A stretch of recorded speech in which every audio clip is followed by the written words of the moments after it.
आज हम बनाने जा रहे हैं राजस्थानी बेसन वाला लच्छा पराठा। उसके लिए हमने 1 कप गेहूं का आटा लिया था, उसको अच्छे से गूंथ लिया जैसे रोटी का आटा गूंथते हैं। ये देखिए ऐसे सॉफ्ट डो उसका तैयार कर लिया। अब इसे हम गीले कपड़े से ढक के 15 मिनट रख देंगे रेस्ट के लिए। और तब तक हम ये बेसन का घोल तैयार कर लेते हैं जो इसमें हमने स्टफ़ करना है। ये हमने आधा कप बेसन लिया है। इसमें डालेंगे गरम मसाला, आधा टीस्पून लाल मिर्ची पाउडर, आधा टीस्पून नमक स्वाद अनुसार या 1.5 टीस्पून, कसूरी मेथी 1 टेबलस्पून,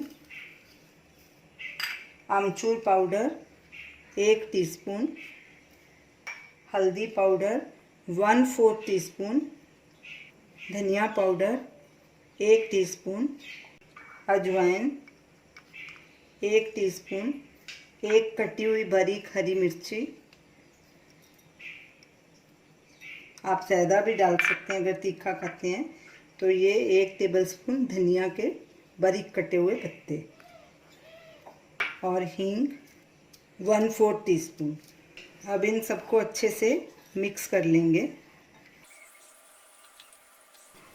सब चीज़ें अच्छे से मिक्स हो गई हैं। अब गैस पे हम लोग 5 टेबलस्पून ऑयल गरम करेंगे जो कि इसमें डालना है। पैन में 5 टेबलस्पून ऑयल लेंगे। गैस जलाएंगे और तेल को गरम होने देंगे। गैस को मीडियम आंच पे रखेंगे। तेल को बहुत ज़्यादा नहीं, एकदम गरम नहीं करना, एकदम मीडियम गरम होना चाहिए। तेल गरम हो चुका है। अब गैस करेंगे बंद और इसे ये बेसन के मिक्सचर में डालेंगे। ये गरम तेल डालने से हमारा बेसन भी अच्छे से पक जाएगा और हींग की भी अच्छी खुशबू आएगी। अब इसको हम अच्छे से मिक्स कर लेंगे ताकि इसकी पेस्ट बन सके। अगर ऑयल और ज़रूरत पड़ी तो और भी डाल सकते हैं। इसका पतला पेस्ट बनाना है, गाढ़ा नहीं। थोड़ा ऑयल और डालेंगे, तकरीबन 1 टेबलस्पून हमने और डाला है। टोटल 6 टेबलस्पून हो गए। ऐसे पतला होना चाहिए, ज़्यादा थिक नहीं होना चाहिए। इस मिक्सचर को थोड़ा ठंडा होने के लिए रख देते हैं। इतनी देर हमारा उधर आटा 10 मिनट हो चुके हैं, उसको थोड़ा हम गूंथ लेंगे। हाथों को थोड़ा पानी लगा लेंगे और इसको ऐसे एक बार फिर अच्छे से गूंथ लेंगे। आटा ज़्यादा कड़क नहीं होना चाहिए, ऐसे सॉफ्ट होना चाहिए जैसे हम आम रोटी के लिए बनाते हैं। आटे को हमने अच्छे से गूंथ लिया और हाथों को थोड़ा ऑयल लगा लिया। अब इसके हम पेड़े बना लेंगे। ये 1 कप के तकरीबन 4 पेड़े बनेंगे। पेड़े हमारे तैयार हो गए, तो चलिए पराठा बनाना शुरू करते हैं। इधर तवे को गरम करना रख देते हैं गैस पे। गैस को लो मीडियम के बीच में करेंगे। हाथों को थोड़ा सूखा आटा लगाएंगे। एक पेड़ा लेंगे हाथ में, फिर से सूखा आटा थोड़ा लगाएंगे और रोटी की तरह इसे पतला बेलें।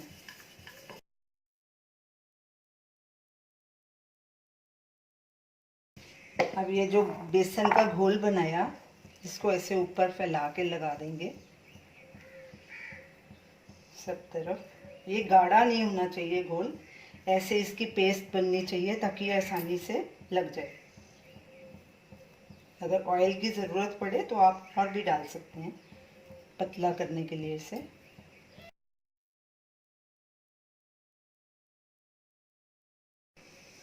अब इसे ऐसे गोल करेंगे।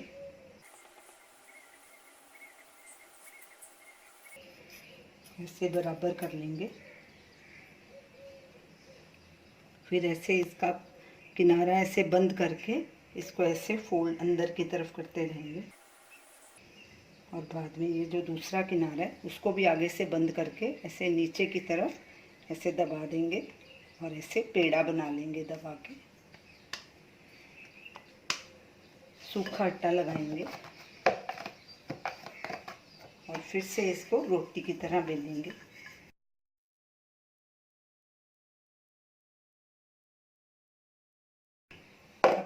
तवा चेक करेंगे कि हमारा तवा गरम हुआ है कि नहीं। तवा गरम हो चुका है। गैस अभी थोड़ी देर सिम पे कर देंगे क्योंकि बहुत गरम है तवा। थोड़ा सा ऑयल डालेंगे, ऑयल को फैला देंगे सब तरफ ताकि पराठा नीचे नहीं चिपके, और इसके ऊपर ये पराठा डाल देंगे। अभी 1 मिनट के बाद इसे पलटी करेंगे। अब गैस लो मीडियम के बीच में कर लेंगे।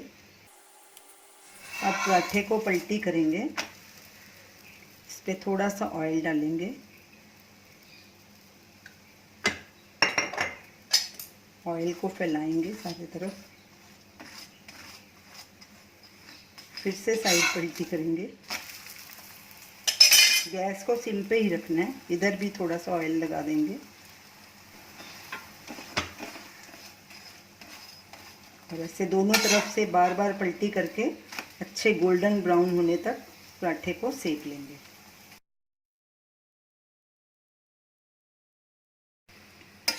बीच बीच में गैस को लो मीडियम पे करते रहेंगे। पराठा हमारा अच्छे से दोनों तरफ से सिक गया है, गोल्डन ब्राउन हो गया है और सब तरफ से पक भी गया है। देखिए कितना क्रिस्पी पराठा बना है। अब इसे एक प्लेट में ट्रांसफ़र करेंगे और ऐसे ही हम बाकी के पराठे भी बना लेंगे। ये देखिए इसकी लेयर्स भी अलग अलग हो रही हैं सब। अभी गैस को सिम पे कर देंगे और दूसरा पराठा बेलेंगे। हमारे चारों पराठे तैयार हो गए। अब इसको भी प्लेट में ट्रांसफ़र करते हैं और अब इन्हें सर्व करेंगे। ये देखिए कितने खस्ता पराठे बने हैं और इनके लच्छे भी कैसे खुल रहे हैं और अंदर तक ये सिक गए हैं। तो ये रही हमारी आज की रेसिपी, राजस्थानी बेसन वाला लच्छा पराठा। ये देखिए इसके लच्छे कैसे खुल रहे हैं, अलग अलग हो रहे हैं। ये देखिए ये अलग अलग हो रहे सब। हमने इसे बिल्कुल मध्यम आंच पे इन्हें पकाया है ताकि ये अंदर से अच्छे से सिक जाएं। इसको बिल्कुल सिम पे ही बनाना है तो ही आपके पराठे क्रिस्पी बनेंगे। और इसे हमने आम के अचार और प्याज के साथ सर्व किया है। आप इसे सफ़र में भी ले जा सकते हैं। ये आम के अचार का वीडियो रेसिपी स्क्रीन पे दी गई है, आप वहाँ देख सकते हैं। ये होममेड है अचार। तो इसे आप चाय के, अगर नहीं भी अचार हो तो आप चाय के साथ या नमकीन लस्सी के साथ भी इसे खा सकते हैं। ये पराठा बहुत ही टेस्टी लगेगा, बहुत क्रिस्पी पराठा है। आप इसे ज़रूर ट्राई कीजिए और हमें अपना फीडबैक दीजिए और हमें बताइए कि आपको ये हमारी रेसिपी कैसी लगी। हमारे वीडियो को शेयर कीजिए, हमारे चैनल को सब्सक्राइब कीजिए। Thanks for watching.